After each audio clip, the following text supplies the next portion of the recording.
इकडे मुख पसरो निगडे। तुका म्हणे हाती टोका, तुका म्हणे हाती टोका, अनेक उणे न देये का, तुम्ही वारे दुहीकडे मुख पसरो निगडे। वर्णानाम अर्थसंगानाम रसानाम छंदसामपि मंगलानां च कर्तारो वंदे वाणी विनायको। छवि ललित कमल कोटि नवनील अंबर धारिणी, शशिवलिन कंज विलोचनी, श्री चंद्रिका मृदुहासिनी। आनंद घन गोविंद मन मंदिर अनन्य निवासिनी, घनश्याम सहित चातिरकी, घनश्याम हिता मोरनी। योऽन्त प्रविश मम वाचमिमां प्रसुप्तां, संजीवयत्यखिल शक्तिधर स्वधाम्नाम्। अन्यांशहस्तचरणश्रवणत्वगादीन् प्राणान्नमो भगवते पुरुषाय तुभ्यम्।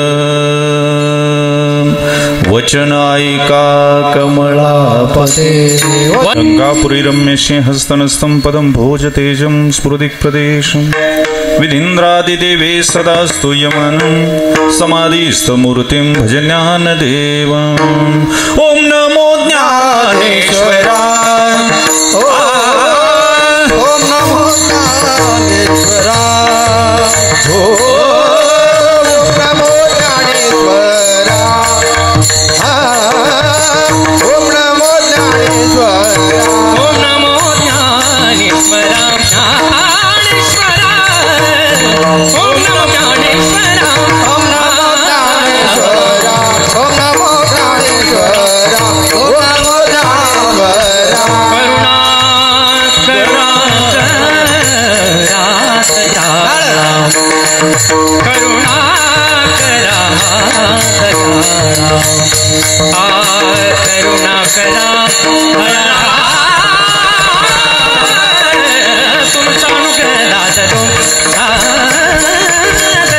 पावन झालो चराचरी,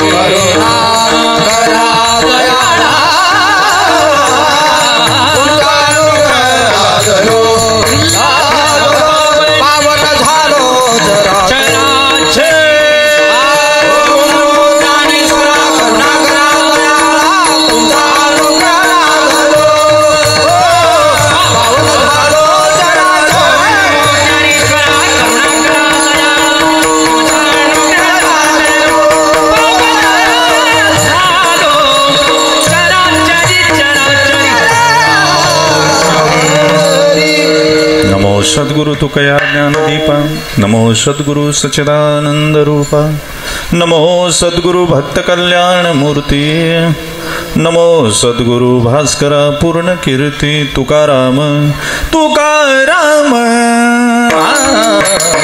तुकाराम तुकाराम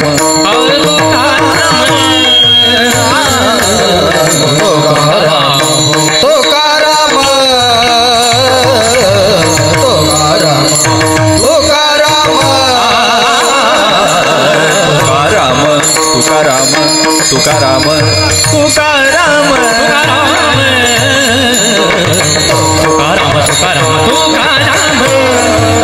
राम राम तुकाराम तुकाराम खेता कापे यम नाम घेता कापे यम धन्य तो वास समर्थ धन्य तो वास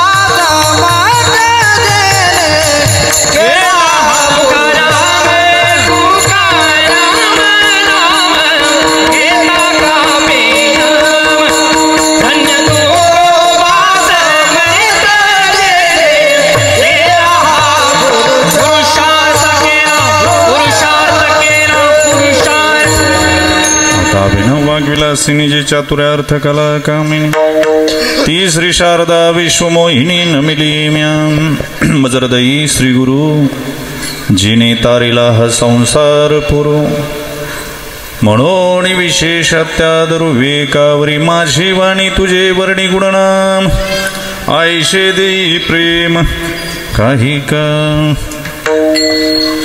दिवादी दिवा जगत्रयज्वा प्रियसी केशवा विनंती माझी वाणी तुझे वर्णी गुणनाम आयशे देई प्रेम काही का शिंकेला विले दुरी होतो तिघा बसा बसा ते पाठीमागची बसा मागून पुढं आलेलाच नंबर आहे महाराष्ट्रात सध्या बसा तुडवीत या नाहीतर काही करा पण त्यांनाच नंबर विठाला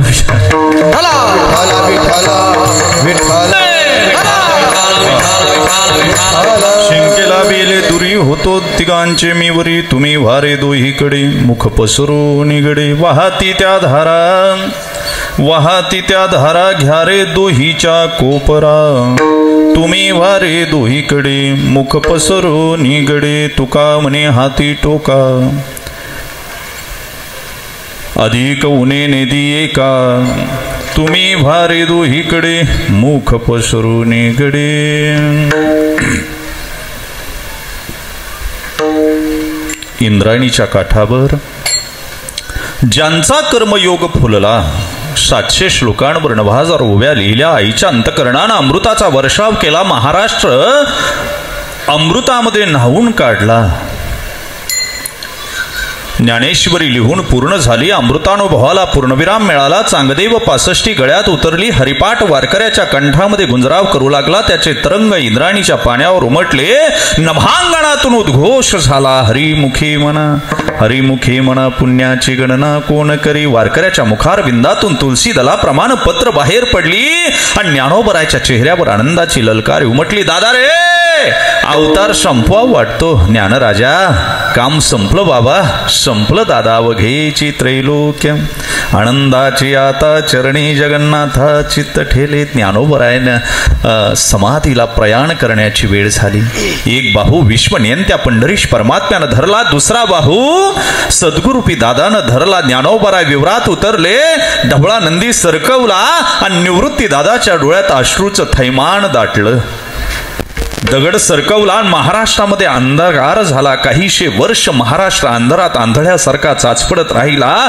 कुणी तुका जन्माला येतो का कुणी एका जन्माला येतो का कुणी ज्ञाना जन्माला येतो का नाहीच आला हो आलाच नाही जात्यात दाणे भरडावेत अशी महाराष्ट्र मुलखाची मातीन माणसं भरडत राहिली मुघलांच्या घोड्याच्या टाफाखाली माती रक्तरंजित झाल्या आया बहिणींच्या अब्रूची लक्तर वेशीला टांगली मूर्तीच्या विटंबना झाल्या धर्म त्राही त्राही त्राही त्राही करू लागला आणि मग विश्व नियंत्यानं धर्म संस्थापनार्थाय संभवामी युगे युगे असं म्हणत आपला श्वास आपला प्राण आपलं ओज आपलं तेज आपलं हृदय दक्षिण वाहिनी इंद्राणीच्या तटावर सोडलं ते देहूच्या तुकोबरायच्या रूपानं इंद्रायणी मोठी भाग्याची 40 मैल धावली फक्त 40 मैल लोणावळ्याला उगम पावली निरेला जाऊन भीमेला मिळाली पण 40 मैल धावण्यामध्ये सुद्धा मोठ्या मोठ्या गंगेनं जिचा मत्सर करावा मत्सर या शब्दाचा वैदांतिक अर्थ असा आहे मत्सरती ती मत्सराह माझ्यापेक्षा मागचा पुढं गेला की मागच्याच्या मनामध्ये जे कंपायन जे उद्भावन विठाला विठाला विठाला विठाला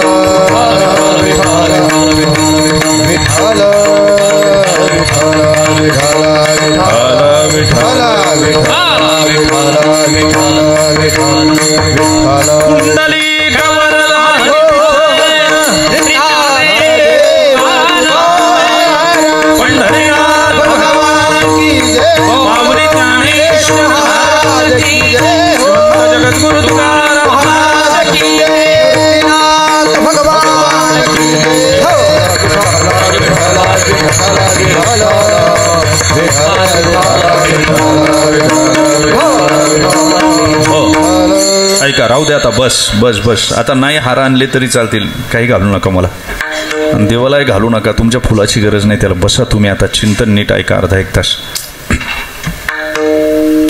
इंद्रायणी मोठी भाग्याची 40 मैल धावली, लोणावळ्याला उगम पावली, निरेला जाऊन भीमेला मिळाली. पण 40 मैल धावण्यामध्ये सगळ्या गंगेनं जिचा मत्सर करावा. मत्सर या शब्दाचा वैदांतिक अर्थ असा आहे, मत्सरती इति मत्सराहा. माझ्यापेक्षा मागचा पुढं गेला की राहिलेल्याच्या मनामध्ये जे कंपायन, जे उद्भावन, जे स्पिरिट, जी स्पंदनं तयार होतात त्याला मत्सर असं म्हणावं. शरयूनं फक्त प्रभू रामचंद्रांना पाहिलं, श्रीकृष्णानं फक्त नंद, यमुनेनं फक्त श्रीकृष्णाला पाहिलं, नंद लालाला पाहिलं. पण माझ्या इंद्रायणीनं 3 धर्मयोद्धे मांडीवर खेळवले. डाव्या मांडीवर साधकाचा मायबाप, चिंतकांचा चिंतामणी, विठोबाचा प्राण सखा, ज्ञानियांची संजीवनी, योग्यांचा मुकुटमणी, कैवल्याचा पुतळा, चंद्राची शीतलता, सूर्याची तेजस्विता, आकाशाचं व्यापकपण, धरतीचं धारिष्ट्य, आचार्याचं आचार्यपण, देवाचं देवत्व, मातेचं मातृत्व, कर्णाचं दातृत्व, गुलाबाची कोमलता, समुद्राची खोली आणि वात्सल्यपूर्ण आईचं अंतकरण ज्यांच्याकडे होतं, नासानं सुद्धा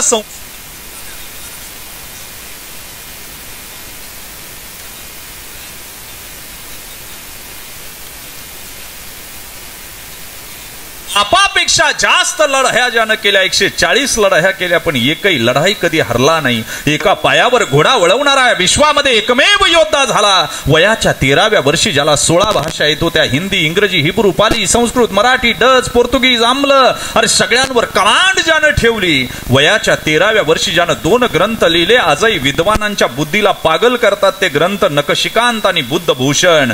अरे हा औरंग्या आत्ताचा अहिल्यानगर आणि त्यावेळेचा अहमदनगर मरताना म्हणतो, हे मराठे अपने बच्चे को क्या खिलाते क्या मालूम, अगर एक शंभू जैसा शेर का छावा मेरे जन्नत में पैदा होता था, अल्लाह ये हिजड़ों की फौज मुझे खड़ी करनी ना पड़ती. मेला रे मेला मेला मेला मेला मेला, बिगर पगडी घालता मेला. आणि राजे शहीद झाल्यावर माझा महाराष्ट्र कैक वर्ष बिगर कुंकवाचा, बिगर धन्याचा, बिगर मालकाचा, बिगर मंगळसूत्राचा झुंजत राहिला. कडवी झुंज झाली यवनांबरोबर. हे बळ सह्याद्रीच्या मनामनात, मराठी माणसांच्या धमण्यात आणि महाराष्ट्राच्या कणाकणात भरण्याचं काम ज्यांनी केलं ते धाकलं धनी शंभूराज. वाघाच्या जबड्यात घालून हात मोजीन दात ही जाता मुची, पहा चाळूनी पाणे पाणे इतिहासाची, तो नरवीर सिंह छावा छत्रपती शंभूराजा इंद्रायणीनं मध्यभागी खेळवला. आणि डाव्या बाजूला तुकोबराय अवताराला आल्याबरोबर इंद्राणीला भक्तीचा महापूर आला. कसपट धुवून गेली, आस्तिकांचे मळे फुलले, नास्तिक कोमेजून गेले. इंद्राणी वाहत राहिली, पांडुरंगाला खेळगडी मिळाला. भक्तिभावाचा डाव रंगला, महाराष्ट्र हरिनामामध्ये न्हावून निघाला. 4200 अभंग निर्माण केले, त्याची 28,000 चरण, त्याची 28,000 चरण. भंडारा भामचंद्र गोराड्याला भाऊबन मानलं, दगडाचे टाळ केले, पक्षांना सुस्वरानं भजन आळवायला लावलं. निर्गुण निराकार असलेला परमात्मा सगुण साकार करून 15 दिवसात या भामचंद्र पठारावर आम्हाला भोगायला आणून ज्यांनी ठेवला. आणि आज 450 वर्षानंतर सुखानं आम्ही वाणीनं त्याला भोगू शकतो. सुंदर ते ध्यान उभे विटेवरी कुणाच्या वाणीनं भोगतो आम्ही, ऐका ना. ते जगद्गुरु तुकोबरा एखाद्या पतिव्रता स्त्रीनं आपल्या पतीशिवाय आपल्या शरीराला कुणाचा स्पर्श होऊ देऊ नये, इतकी सावधानता, इतकी सजगता, इतकी शालीनता, इतकी सांस्कृतिकता आपल्या वाणीमध्ये ज्यांनी जोपासली, त्यांनी 4200 अभंग, त्याचे 28,000 चरण. ते देहूचे निवासी वैराग्यवान साधू जगद्गुरु तुकोबराय. खिशात नाही धान, समाजात नाही मान, घरात मुडकी खाट, पाणी प्यायला फुटका माठ, शेवटी वैकुंठाची वाट. आणि असा ज्यांचा परमार्थाचा थाट, कालाया 17 तीर, दिडक्या चालीचा अभंग. कृष्ण भगवंताच्या जीवनचरित्रामध्ये काल्याचा अधिकारी कोण, काला कसा घ्यावा आणि काला मिळवण्यासाठी तुम्हाला उंचीवर कोणत्या जावं लागेल याचं काहीसं चिंतन आजच्या अभंगात करून जातात. विठ्ठल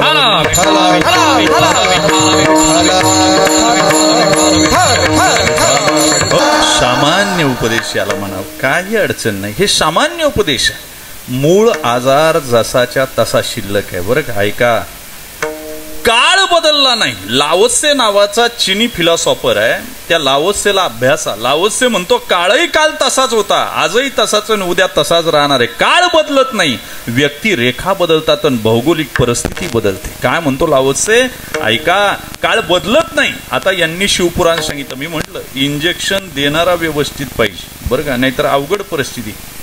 काय झालंय का, डॉक्टर का कंपाऊंडर आहे, 5 वर्ष त्यानं अभ्यास केला, 5-6 गोळ्यावर याचा दवाखाना चाललाय कुणाचा, आणि त्यांनी सेपरेट दवाखाना टाकला कोणी, आणि त्याच्या पेशंट आलं, गोळ्या दिल्या आणि त्याची रिॲक्शन झाली. तो म्हणला आता डॉक्टर कडे यायला लागेल याला. म्हणले तुम्ही कोण आहे?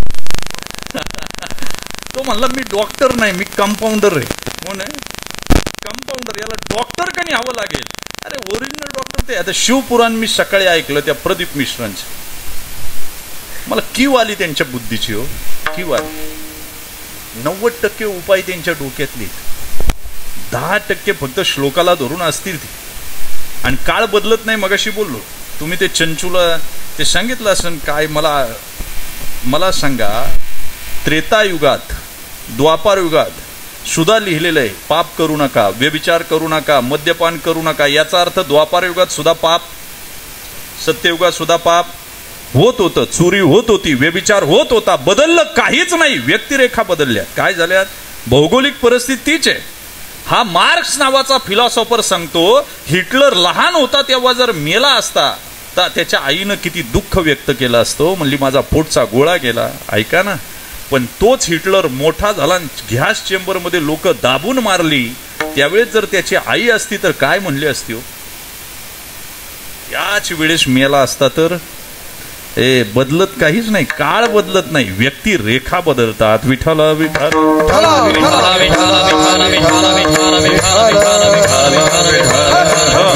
मला कीव आली त्यांची. मला सांगा, शंकराच्या पिंडीला बेल चिटकवायचं आणि तुमचं पोरग पास होईल, काय लॉजिक आहे?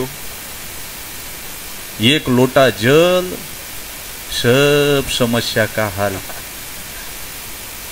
नका घालू शंकराला पाणी. सकाळीच फोन आला होता, मला निमोनिया झालाय, मला ताप आलाय. पहिलं नीट वागायला शिका. काय करा? हा, नीट वागायला शिकायचं. घराचे लॉज बनवलेत आणि खानावळ्या बनवल्यात तुम्ही. झोपायला पुरतं घरी यायचं आणि खाण्यापुरतं घरी यायचं. घरातली बंगले असतात, भिंती असतात, झुंबरा असतात आणि घरातली माणसं रडतात. दुर्दैव आहे. नवरा बायकोची नाती वास मारायला लागल्यात, हे तुमचं दुर्दैव आहे. सेंट मारून दिवस चालवले तुम्ही घरात. हॉलमध्ये हसायचं आणि बेडरूम मध्ये जाऊन रडायचं. हॉलमध्ये हसायचं ते सुद्धा कणून. कसं कणून? मोकळ हसत नाही. असं कर्म करा, असं कर्म करा. शंकरानं येऊन तुमच्या दाराच्या कड्या वाजवल्या पाहिजे. कशाला भक्ती करा? मी कधी कधी विचारलं, गोड चिंता म्हणून सांगणारा सुद्धा नीट पाहिजे, नाहीतर परिस्थिती अवघड आहे. सध्या सांगणाऱ्यांनाही कळत नाही, ऐकणाऱ्यांनाही कळत नाही. पूर्वी फवारणी कमी व्हायची, हातपंप होत, नंतर ते दोरीने वडायचं, पाठीवर बांधायचं, भुंग्याची फवारणी आली, नंतर ट्रॅक्टरवर फवारणी आली, आता ड्रोन ना आली. आता फवारणी जास्त होते. तसा पहिला कीर्तनकार बैलगाडीत यायचा, फवारणी कमी व्हायची. नंतर एसटीनं यायला लागला, थोडी फवारणी वाढली. नंतर मोटारसायकलवर यायला लागला, अजून थोडी वाढली. आता आमच्यासारख्या लक्झरियस गाड्या आहेत. सकाळी लातूरला केलं तर संध्याकाळी नाशिकला फवारणी करायला येते. काय ते 15 दिवस माग काय इम्पॅक्ट झाला याचा तपास नाही. फार अवघड आहे.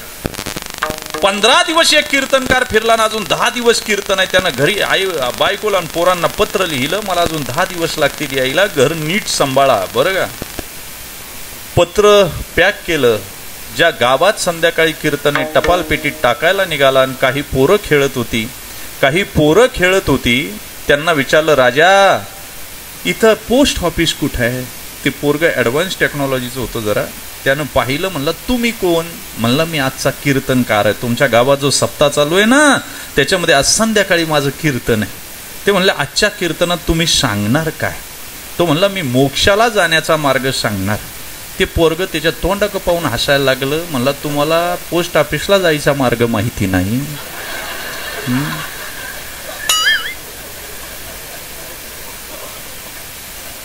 मला कळालं तर पहा, ज्यांना नाही कळालं त्यांनी काल्याचं जेवा. आणि घरी जा. विठाला विठाला विठाला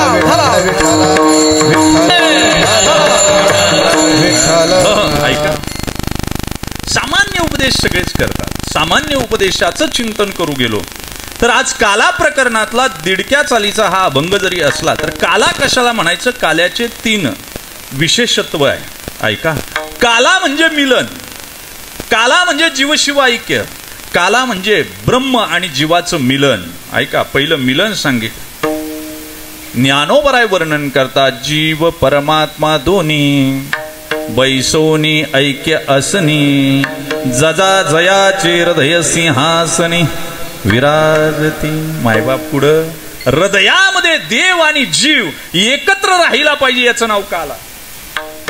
राहतो काय? ज्ञानेश्वरीचा 13वा अध्याय काढा. कृष्ण सांगतात अर्जुना, पार्था, नदीचे दगड कैक वर्ष मला पांघरून घेतात, पण नदीच्या दगडांमध्ये काही फरक झाला नाही. कोणामध्ये? हा, तेवढं ध्यानात ठेवा. कैक वर्ष सप्ताह चाललाय, काही नाही फरक. कोणामध्ये? सजातीय भेद, विजातीय भेद अभ्यास करा. नाही कळालं त्यांना, नाही कळालं. असे कैक वारकरी आहेत, इतक्या मोठ्या मोठ्या माळा घातल्या, दुमटी करून म्हशीला मारली तर म्हैस मरण, पण बदल काहीच नाही. ते म्हणते मी 40 वर्ष वारी केली. पागल, सांगूच नको तू. युटिलिटी सांगू नको, इटर्निटी सांग. काय सांग? हा, बदल काय झाला ते सांग. इनोव्हेटिव्ह तुझ्यात काय चेंजेस झाले ते सांग. परमार्थ वर्षानुवर्ष तुझं बॅलन्स शीट आहे त्याच जाग्यावर असेल तर तुका म्हणे ताळा नाही त्याची अवकळा, नाही त्याची अवकळा, तुका म्हणे ताळा. कसाही अन्वय लावा त्याचा, पण लागतो अन्वय. ज्याचा ताळा लागला त्याची अवकळा नाही, आणि अवकळा त्याचीच होते ज्याचा ताळा लागत नाही त्याने टाळा लावावा. कळालं तर पहा मी काय सांगतो. टाळा लावून टाकावं. परमार्थ उग करीत बसून वांज परमात्मा करायचं नाही. प्रोडक्टिव्हिटी पाहिजे. काय पाहिजे? त्यातून काहीतरी निघालं पाहिजे. नुसतं कीर्तनाला येऊन काय करतं? हे बदल काय झाला आमच्यात, हे फार महत्वाचं आहे. पाऊस जंगलातही पडतो आणि सुपीक जमिनीतही पीक पडतो, पण जंगलात धान्य उगवत नाही. धान्य कुठं उगवतं? पाऊस तर दोन्हीकडे पडला, पाऊस दोन्हीकडे पडला, पण उगवलं कुठं हे फार महत्वाचं आहे. आणि हे तिथंच उगवतं का ज्यानं जमीन आपली मशागत व्यवस्थित केली. काय अशी कैक बसल्या, पण ज्यांची जमीन मशागत नाही तिथं पाऊस पडूनही उपयोग नाही. विजातीय भेद आहे तो. ज्ञानोबराय म्हणतात, त्याला कळत नाही. काला त्याला म्हणावं मिलन आहे. जीव परमात्मा दोन्ही बैसवनी ऐक्यासनी, हृदय जयाचे हृदय सिंहासनी विराजते. त्याला म्हणावं काला. जीव शिव ऐक्य काला, जीव ब्रह्मनाम ऐक्य काला. बरं, काल्याचं चिंतन करू गेलो. तुम्ही काला अनेक प्रकारचा खालाय बरं का. आपण घरी सुद्धा काला खातो. जीव शिव ऐक्य काला 3 गुणातीत असतो, आणि घरचा जो काला खातो तो स्थूल देहाला पुष्ट करणारा असतो बरं का. ऐका, तुम्ही काला खाता की नाही? भाकरी दूध पाहिजे चांगलं. कशाचं? गावठी गाईचं. गावठी गाईचं. बरं, भाकर कायची पाहिजे? बाजरी. तोंडी लावायला काय पाहिजे? खायचं बरं कळतं. भाकर पाहिजे, दूध पाहिजे, मिरची पाहिजे. परमार्थाचा कळाला काय काला कसा करायचा? हरीशी न भज कोण्या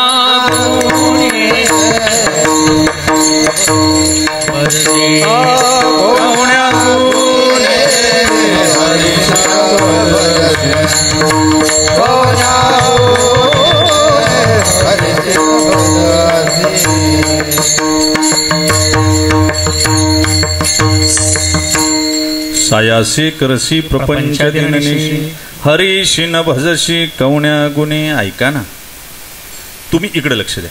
सायासानं प्रपंच करता पण देवाला भजत नाहीये, दुर्दैव आहे. त्याच 13व्या अध्यायामध्ये श्रीकृष्ण भगवंत म्हणतात, पार्था, हा आणून मला देव्हाऱ्यात एक हा तीर्थयात्रा हिंडत फिरत, याला लोणचं लावलेलं शिंक कधी दिसेल मला? कधी दिसेल? तिघांच्या वरती मी चढलेला, आणि 4थ्या स्थानी हा जाईल त्या वेळेला. आणि तीर्थयात्रा हिंडत बसतो. एवढंच नाही पार्था, 7 दिवस माझी भक्ती करतो, मला सांगतो मी तुझाच आहे, आणि 8व्या दिवशी एखाद्या वेश्येनं ग्राहक चाळवावं असा हा नाना देवतांकडे धावत सुटतो. मी कसं याच्यावर कृपा करावी? त्रिवेणी संगमे नाना तीर्थ भ्रामे चित्त नाही नामे हरित चित्त नाही नामे हरित त्रिवेणी संगमे नाना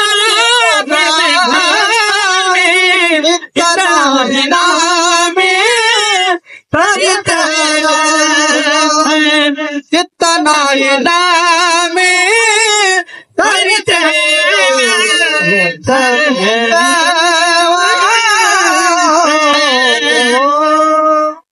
कसं मी याला प्रसन्न व्हावं मला सांगा?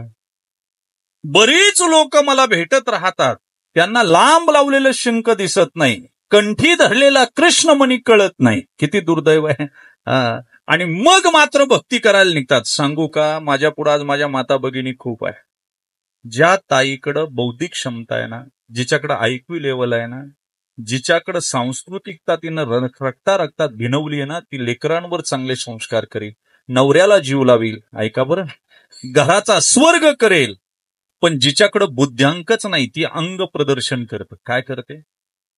कारण तिच्याकडे दाखवायला अक्कलच नाही, ती अंग दाखवण्याशिवाय काही दाखवू शकत नाही. आणि जिच्याकडे दाखवायला सांस्कृतिकपणा आहे ती अंग कधीच दाखवणार नाही. ज्ञानोबरायची ओवी आहे बरं का. ज्ञानोबराय बोलतात, कुलवधू लपवी अवयवा, ते जी कुलवान आहे, जी सांस्कृतिक वाण आहे, जी बौद्धिक क्षमतेनं आहे, जिचा IQ लेवल चांगला आहे, ती अंग प्रदर्शन करत नाही. तिला दाखवायची गरज नाही. तिचं आतलंय ते ओरिजिनल बाहेर येतं. हा ओरिजिनॅलिटी, ती बहुरूपी नाही. काय बोललो मी?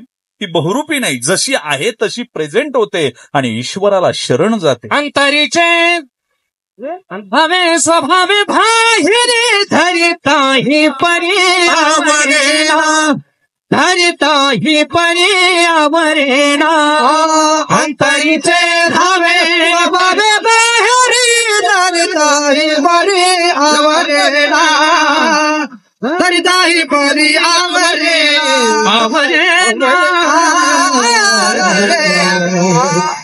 काला म्हणजे मिलन, काला म्हणजे प्रसाद. ऐका, प्रसादास्तु प्रसन्नता, काला म्हणजे प्रसाद आहे. मग काल्याचा प्रसाद आहे का काला हाच प्रसाद आहे? च चा चे हा षष्टी समास आहे. कसा आहे? व्याकरणाच्या दृष्टीनं षष्टी समास आहे. मग काल्याचा प्रसाद. बरं, काला हा धातू कल या काला हा शब्द कल या धातूपासून तयार झाला. व्याकरणाचा जर अभ्यास केला, कले कलवती ती, सांगा, कल हा धातू, काला हा शब्द कल या धातूपासून आला आणि याला 10वा गण आहे. 10वा गण हा मुळातच चोरटा आहे. कसा आहे? मुळातच चोरटा आहे. 10वा गण हा चोरटा असल्यामुळं, ऐका, जिथं कल आहे तिथं 10वा गण लागतो. पण इथं षष्टी समास वगळून काल्याचा, काल्याचे, कालीची असं म्हणता येत नाही. काला हाच प्रसाद आहे हे म्हणावं लागेल. याला सप्तम समास लागतो. काय लागतो? व्याकरणीय दृष्ट्या सप्त समासामध्ये जातो. अरे काला हाच प्रसाद आहे, कारण प्रसाद कोण देतो? देतो पंढरीनाथ प्रसाद देतो. देतो पंढरीनाथ प्रसाद. हे भानुदास गीती गात प्रसाद देतो पंढरीनाथ. प्रसाद देतो पंढरीनाथ. प्रसाद देतो पंढरीनाथ. गात प्रसाद देतो पंढरीनाथ. प्रसाद देतो पंढरीनाथ.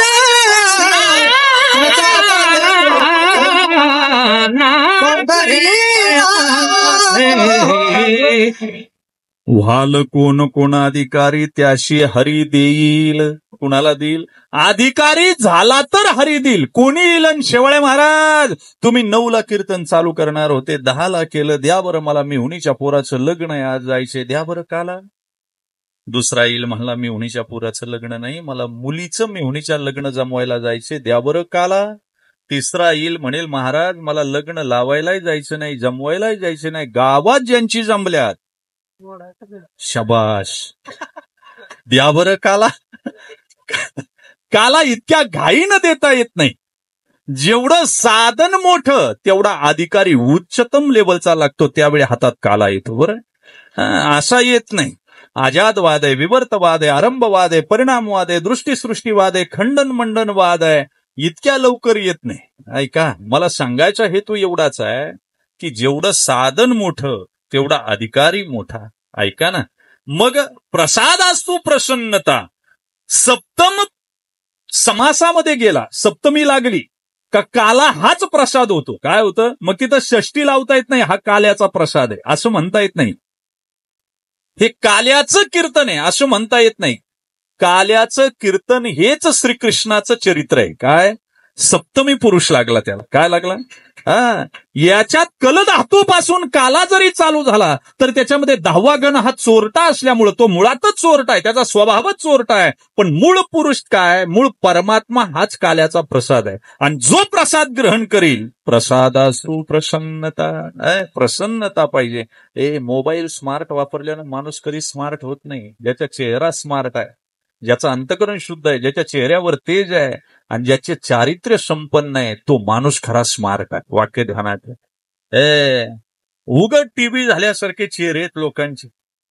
आता आम्हाला काय मिळतंय महाराज? रोज दुसरीच्याच घरी जेवायचं. विकास महाराज, आम्ही मुरकुटे महाराज, अभिमन्यू, आमच्या काय घर पाहायला भेटत नाही आम्हाला महिना.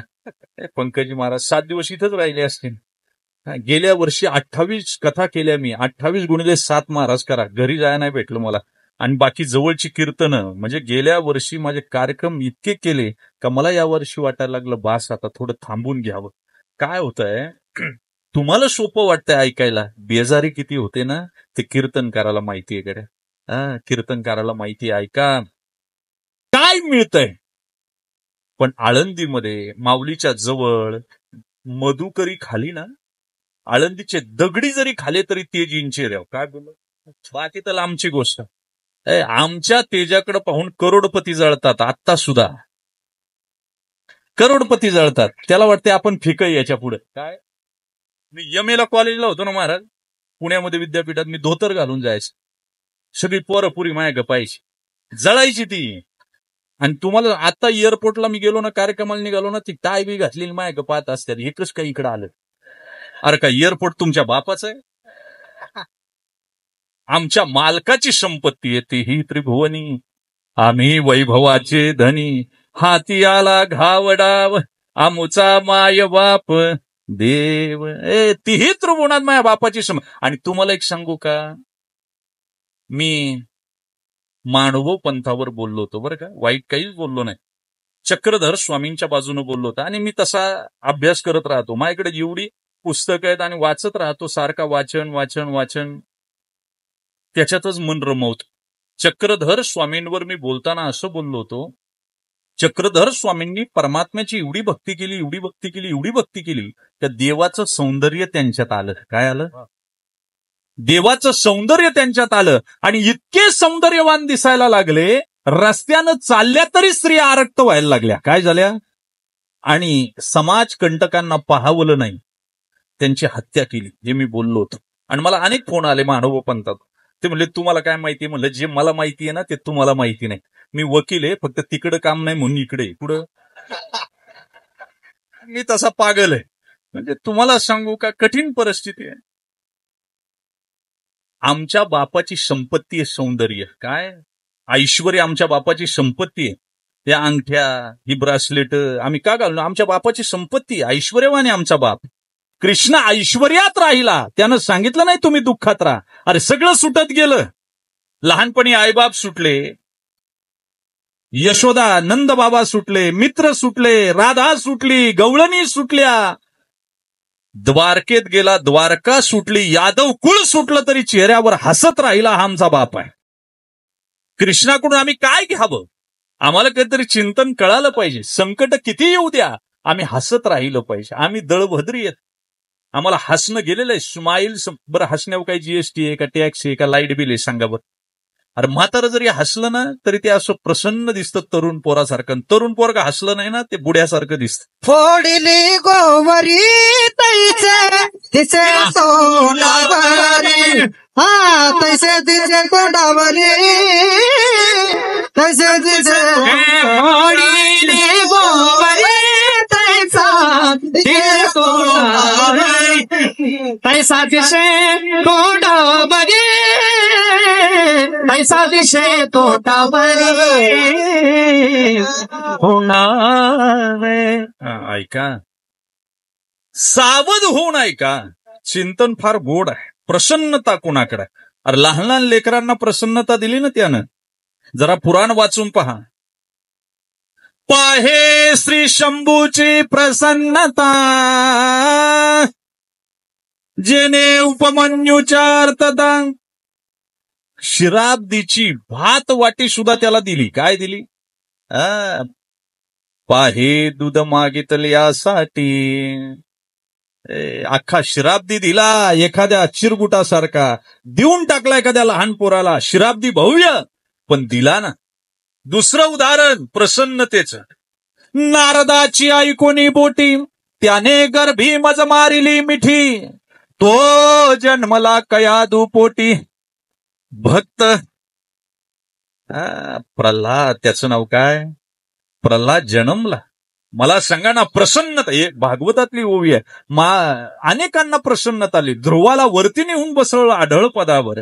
मला सांगा, त्या ध्रुवाकडं पाहून आज जर मंदरावरून बोट सुटली, 4 महिन्यानं अमेरिकेला जाते. इंटरनॅशनल एअरपोर्टवरून विमान उतरलं, उडालं तर 10 दिवसानं कुठेतरी ते दुसऱ्या देशाला जातं. बरं, पृथ्वी फिरते का जाग्यावर आहे? नक्की एक काहीतरी सांगा. गोलीगत धोका नको. नक्की खरं काय ते सांगा. ऐका, पृथ्वी. मग मला सांगा, 10 दिवसानं ती कंट्री पृथ्वीवर त्याच जागेवर राहील का फिरेल? फिरेल. तरी विमान त्या देशात बरोबर उतरतंय, एअरपोर्टला लँड होतंय. काय कारण? कोणती दिशा ठरवतात? ध्रुवाकडं पाहून दिशा ठरवतात. तर ध्रुवाकडं पाहून जर विमान योग्य ठिकाणी जर पोहोचत असेल, जहाज जर योग्य ठिकाणी पोहोचत असेल, तर ध्रुवाकडे पाहून आम्ही भगवंताच्या चरणाजवळ पोहोचणार नाही का? सांगा ना. आम्ही पाहिलं पाहिजे ना. ही प्रसन्नता दिली त्यानं. काला म्हणजेच प्रसन्नता आहे. ऐका, मग काला जर प्रसन्नता असेल तर त्याचा अधिकारी तेवढाच मोठा झाला पाहिजे. ऐका, अधिकारी हे शिंक दूर आहे, इतक्या जवळ नाही की तुम्ही हाताला आला आणि देव भेटला. ऐका ना, साधी गोष्ट सांगतो. तुम्ही देव मंदिरात शोधता, मंदिरात देव नाहीच. लय महत्वाचं वाक्य बोलतो. मंदिरात ज्या दिवशी तुम्ही पैसे व्हायचे बंद कराल, दक्षिणा द्यायची बंद कराल, त्या दिवशी पुजारी बॉम्बा मारून सांगतील मंदिरात देव नाही, बाहेर शोधा. कुठं शोधा? कळालं तर पहा मी काय बोललो. पैसे द्यायचे बंद करा. पुजारी सांगतील मंदिरात देव नाही. वासुदेव सर्वमिती समात्मा सुदुर्लभा. ऐका ना, जशी रात्रीची एक चोऱ्या करणाऱ्या टोळ्या आहेत ना, तशा पहाट सुद्धा 5 वाजता टोळ्या आहेत बरं का. काही बायांच्या आहेत, काही पुरुषांच्या आहेत. हे चोरटी गँग आहे. ही फुलं चोरतात. काय करतात? मॉर्निंग वॉकला गेलं का दुसऱ्याची अंगणं साफ करून यायची. ह्या चोरट्या बाया, चोरटे पुरुष बरं का. आणि तिथून फुलं आणायची आणि देवाला अर्पण करायची. बॉटनी शास्त्र अभ्यासा ना तुम्ही. जरी त्यानं सांगितलं असतं पत्रम पुष्पम फलम तोयम. ऐका, मी शिंक लांब आहे हे सांगतोय, किंवा शिंक वरती लावलेलं आहे हे सांगतो. ऐका, तुम्ही फूल अर्पण करता, पण तुम्ही पहिला त्याचा खून करता. काय करता? खून करता. बॉटनी शास्त्र सांगतं त्याच्यामध्ये जीव आहे. तुम्ही फुलं तोडली आणि ईश्वराला अर्पण केली, तुम्ही हिंसा केली, तुमची प्रार्थना अपूर्ण राहिली. मग तुम्हाला प्रार्थनाच करायची ना, पूजाच करायची ना. या वृक्षावरचं प्रेमरूपी फुल समर्पित करा, झाली तुमची पूजा. बस, संपला विषय. वेगळं काय कर, तुम्हाला देव कळाला कुठं? अगरबत्ती लावली, 2.5 तास तिचा सुगंध राहतो, विजून गेल्यावर सुद्धा. विजून गेल्यावर 2.5 तास सुगंध राहतो. पण दर्शन करून हा पायरीवाला का याच्यातला हैवान जागा होतो. अगरबत्तीपेक्षा गय गुजरेत आपण. कधी काला कळेल, कधी मिलन कळेल, कधी प्रसन्नता कळेल. सांगा ना मला, ईश्वर का इतका सोपा नाही, इतका सोपा नाही. संतांनी हात जोडून सांगितलं, कर जोडून विनवितो तुम्हारे, तुम्ही वासुदेव वासुदेव म्हणा. नका तुमको विषय कामारे, तुम्ही वासुदेव वासुदेव म्हणा. नका करू संसार हमारे, तुम्ही वासुदेव वासुदेव म्हणा. नका तुमको विषय कामारे, तुम्ही वासुदेव वासुदेव म्हणा. तुम्ही आठवा मधुसूदना, तुम्ही वासुदेव वासुदेव म्हणा. तुम्ही वासुदेव वासुदेव म्हणा रे, तुम्ही वासुदेव वासुदेव म्हणा. तुम्ही वासुदेव वासुदेव म्हणा रे, तुम्ही वासुदेव वासुदेव म्हणा. वासुदेव म्हणा रे, तुम्ही वासुदेव वासुदेव म्हणा. तुम्ही वासुदेव वासुदेव म्हणा रे, तुम्ही वासुदेव वासुदेव म्हणा. काय कळेल? मंदिरही देवाची आहे. तुमच्या मनातला आर्किटेक्ट जागा झाला, त्यानं डिझाईन तयार केली आणि त्याला आणून तिथं स्थिमित केलाय. काय केलाय? त्याला आणून बसवला. परमात्मा सगळीकडे आहे, सगळीकडे आहे. ज्या दिवशी इथं कोणी व्यापारी असेल ना, ते गिऱ्हाईकाला म्हणतं, पहा तुमच्याकडून कधीच नफा कमवत नाही मी, कमवणार सुद्धा नाही. पण शेजारी कृष्ण हे पाहत नाही का मी खरं बोलतोय का खोटं बोलतोय. कीर्तनकार सांगतो, आणल्या रात्री कीर्तन मला लय लांब आहे, पाकिट एवढं एवढं पडेल, पण विचार करत नाही का कृष्ण बाजूच्या सीटवर बसलेला. तुम्हाला ज्या दिवशी कळेल कृषेत येते कृष्ण, हा भगवंताचं चिंतन करत असताना कृष्ण जवळ आहे याचं भान ठेवून जर जगलात तर कदाचित पाप कर्म जार कर्म होणार नाही. हे वाक्य ध्यानात ठेवा. मृत्यू येणार आहे, मी नेहमी सांगितलं, तो निश्चित आहे. पण तो यायच्या अगोदर आपल्याला त्या शिंक्याला हात लावायचा. काय लावायचा? शिंक्याला हात लावायचा. गवळणी म्हणताना सुद्धा लोक आता ऊर्जा कुठेही घालवतात. भजन सुद्धा जास्त करीत नका जाऊ. 11च्या नंतर अजिबात भजन करायचं नाही. देवाला सुद्धा झोपू द्यायचं. मंदिरा शेजारी ज्यांची घर आहे ना, त्यांना निद्रानाश झालाय सध्या. काय झालाय? झोपेच्या गोळ्या घेऊन झोपायला लागत आहे. बरी भजनावाली अशा गवळणी म्हणतात बरं का, अशा गवळणी म्हणतात, राधे चल माझ्या गावाला जाऊ, शिंके होते मांडीवरी, राती घुसला घरात हारी. बाबा कुठून आणलं याचं चरण कसं? म्हणे मीराबाई, दाशी जणी लागे नामयाच्या पायी. ज्यांना कळालं त्यांनी पहा, नसेल कळालं त्यांनी उद्या अभ्यास करा. त्याचं प्रमाण भारी म्हणतात ते शेवटी. म्हणे मीराबाई आणि दाशी जणी लागे नाम्याच्या पायी. पुढं संबंध नाही. याच्या मनातली गवळ नाही. काय? 1 किलो गुळ खात्यात रात्रभर. किती? पहाट तर एकमेकाच्या डोक्यात टाळ घालून अख्खं गाव जाग करून घरी येते. अरे गायचं ना, भजन करायचं ना. गात जागा गात जागा गात जागा गात जागा गात जागा गात जागा प्रेम मागा विठला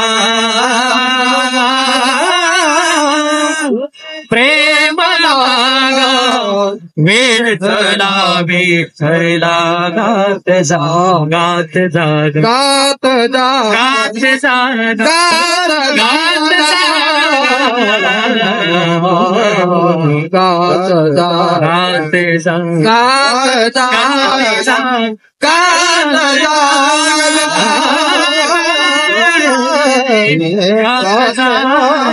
ऐका, मग पहिल्या आळीत राहून उपयोग नाही. आपण ऐका, होतो तिघांचे मी बरी, शिंकणाम परमात्मा आहे. त्याच्यात सगळा महत्वाचा माल भरलेला आहे, लोणी इत्यादी. परमात्मा आनंददायी आहे, सुखदायी आहे, तो परमात्मा आहे. ऐका बरं, ते शिंक दूर लावलेलं आहे पण तिघांच्या वर आहे. आता तिघांच्या वर गेल्याशिवाय, चौथ्या स्थानावर गेल्याशिवाय आपल्याला प्रसाद मिळणार नाही. ऐका, मग पहिली जी स्टेप आहे, आपण पहिल्या आळीत पहिलं राहत होतो. काय करत होतो? जागा बदलीत बदलीत आलो आपण, हे आपलं दुर्दैव आहे. कदाचित पहिल्या आळीत राहिलो असतो तर आपल्याला जन्म घ्यावा लागला नसता. ऐका, आपण पहिल्या आळीत होतो. कुठं? पहिले कुठेच नव्हते काही, चंद्र सूर्य तारा नाही. तिथे अवघे शून्यचे होते पाही, कान्होबा तेरे तेरे ते. आपुला तो एक वासुदेव सर्वमिती असं जरी म्हटलं तरी भगवंत एकच आहे. एकोहम देवाहा असं चिंतन आलं त्याचं. एकच परमात्मा आहे. पहिल्या आळीत आपण राहत होतो, आपण ती जागा सोडली, दुसऱ्या आळीत गेलो. कुठं गेलो? तिथं समाधान लाभलं नाही आपल्याला. आपण दुसऱ्या आळीत गेलो, कारण तिथलं पुण्य संपलं. तव पुण्याची पावटी सरे, सवेची इंद्रपणाची उटी उतरे, येऊ लागती माघारे मृत्यू लोका. मायबाप, खाली आलो दुसऱ्या आळीत गेलो. आता दुसरी आळी फार बेकार आहे बरं का. ज्ञानोबराय असं म्हणतात, इथंच प्रपंच झाला आमचा. काय झाला? दुसऱ्या आळीत गेल्यावर, दुसरी आळी आहे प्रपंचाची, संसाराची. इथं एवढं वाईट आहे, या संसारानं आमची हवा काढली. काहींची टाच मधून गेली, काहींची गुडघ्यामधून गेली, काहींची डोकी पागल झाली. सांगा ना मला, मी गेल्या वर्षी पाहिलं फॉरेनमध्ये 32% लोक मानसिक रुग्ण होती आणि भारतामध्ये 16% होती. 16, 17, 33 का 34% फॉरेनमध्ये होती. काल मी अभ्यास केला, फॉरेनची झाली 42% आणि भारताची 29% झाली. म्हणजे 29% लोकांचे नटबोट ढिल्ले झाले सध्या. काय झालंय?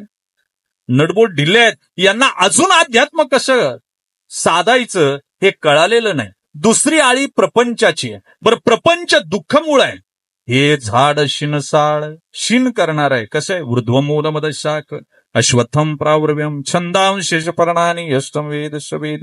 इथं कुणाला करता आलं सांगा ना मला? सुखाचा संसार झाला असं म्हणणारा कुणी आहे का? कुणी नाही. एका गाढवाला 2 पिल्लं झाली. गाढवाची पिल्लं लहान असल्यावर गोजीरवाणी दिसतात. कुणालाही वाटतं उचलून घ्यावं, त्याचा मुका घ्यावा. कुणाचा? तेवढं ध्यानात ठेवा. पण ती मोठी झाली की गाढवासारखी वागतात. मग पर्याय नसतो याला, गाढव म्हणण्याशिवाय पर्याय नसतो, कारण तो गाढवाचेच चाळे करतो. आता त्या गाढवाला 2 पिल्लं झाली. एक नेलं धोब्यानं आणि एक नेलं डोंबाऱ्यानं. धोब्याच्या गाढवाला काम कमी, गावातले कपडे जमा करायची, नदीवर नेऊन टाकणार, मालक धुवायला बसला का हे चरायला जायचं. आणि डोंबाऱ्याच्या गाढवाला काम जास्त. शिंद्यात खेळ झाला का पुढं जायचं, पुढं लगेच कॉलनीमध्ये खेळ, लगेच पुढं. असं वैतागलं ते, मरायला लागलं. दोघांची भेट झाली. हा दुसरा म्हणला, का रे तब्येत काय एवढी खराब केली? 2 गाढवं एकमेकाला भेटली का एवढंच विचारतात. घटन पटन रजून सरपण निमित्तन उपादान हे त्यांना माहिती नसतं. ते विचारतात तब्येत कशी, बरी आहे का? तुम्ही का हसले मला माहिती नाही. मी आपलं कथेत आपल्याला काय करायचं मला सांगा. तो म्हटला, अरे माझा मालक खेळ करतो, खायला टाइम भेटत नाही. तो म्हणला, पागल आहे का? माझं शेड्यूल कसं मी बसवून घेतलंय तसं तू तुझं शेड्यूल बसवून घे ना. म्हणलं, मालक एकदा धुवायला बसला का मी चरायला जातो. संध्याकाळी कपडे न्यायच्या टायमाला मालक आवाज देतो, मी येतो. गाढवाला आवाज दिल्याशिवाय जवळ येत नाही ते. वा वा वा, यांनी शोधूनच ठेवलंय सगळं. ऐका, तुम्हाला सांगू काय, ते जवळ येत. ऐका, तो म्हणला, मग तुझा मालक एकदा खेळ करायला गुंतला का तू चरायला का नाही जात? ते म्हणतो, माझं काम अडकलेलं असतंय, मला जाता येत नाही. जाता येत नाही? काय काम अडकलेलं असतंय? मालक ढोल वाजवतो, त्याची बायको गठोड्यापाशी बसलेली असते, त्याची पोरगी दोरीवर चालते. तुझं काय अडकलेलं असतं? तो म्हणला, नाही जाता येत रे, तुला नाही कळायचं, तुला नाही कळायचं, माझं काम अडकलेलं असतंय. अरे पण काय काम अडकलेलं असतंय? म्हणला, तुला म्हणून सांगतो, मी सुद्धा तुम्हाला म्हणून सांगतो. कुणाला सांगू नका. तो म्हणला, माझा मालक ज्यावेळी ढोल वाजवतो, त्याची बायको गठोड्यापाशी बसलेली असते आणि त्याची पोरगी दोरीवरून चालते, हातामध्ये काठी असते, बॅलन्सिंग करीत चालते. आणि ज्यावेळी झोला मारते की नाही दोरीला, त्यावेळी तिचा बाप म्हणजे माझा मालक खालून सांगतो, गंगे जर पडली तर तुझं लग्न या गाढवा बरोबर लावीन. तुम्हाला कळालं तर पा कुठं अडकलंय गाढव. आणि गाढवाची तब्येत कोणामुळे खराब झाली? शाबास. हा, पटलं आता आपल्याला. ही दुसरी गल्ली काय? ही दुसरी गल्ली आहे.